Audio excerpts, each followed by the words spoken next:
இதில் வந்து நீங்கள் என்ன பண்ணுங்கன்னா நியூ ப்ராஜெக்ட் அப்படிங்கிறத கிளிக் பண்ணிட்டு இதில் எம்டி ஆகிட்டு சூஸ் பண்ணிக்கோங்க.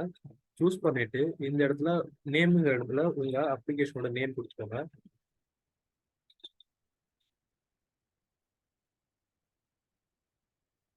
நான் எக்ஸாம்பிளுக்கு ஹலோ வேர்ல்ட் அப்படின்னு கொடுக்குறேன். நெக்ஸ்ட் என்ன பண்ணுங்க, பேக்கேஜ் நேம்ங்கிறது நீங்க கிரியேட் பண்ணி உங்க கம்பெனியோட டொமைன் நேம் கொடுத்துக்கலாம். அப்படி இல்லைன்னா com.example.helloworld அப்படின்னு கொடுத்துக்கலாம். Next save location.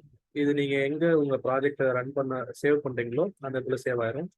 லாங்குவேஜ் உங்களுக்கு எந்த லாங்குவேஜ் தெரியுமோ அந்த லாங்குவேஜ் சூஸ் பண்ணிக்கோங்க. ஸோ நான் இதில் ஜாவா உங்களுக்கு தெரியுமா ஜாவா சூஸ் பண்ணிக்கோங்க. கோட்லைன் தெரியுமா கோட்லைன் சூஸ் பண்ணிக்கோங்க. ஸோ நான் கோட்லைன் சூஸ் பண்ணிக்கிறேன்.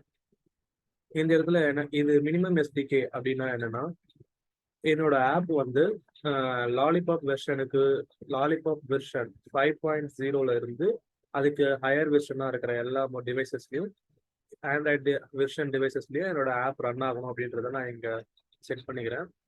தென் நான் ஃபினிஷ்னு கொடுத்துட்றேன்.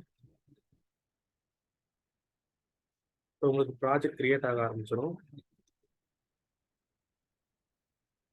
நெக்ஸ்ட் வீடியோவில் ஆண்ட்ராய்டோட ப்ராஜெக்ட் ஃபைல் ஸ்ட்ரக்சரை பற்றி நான் உங்களுக்கு சொல்கிறேன்.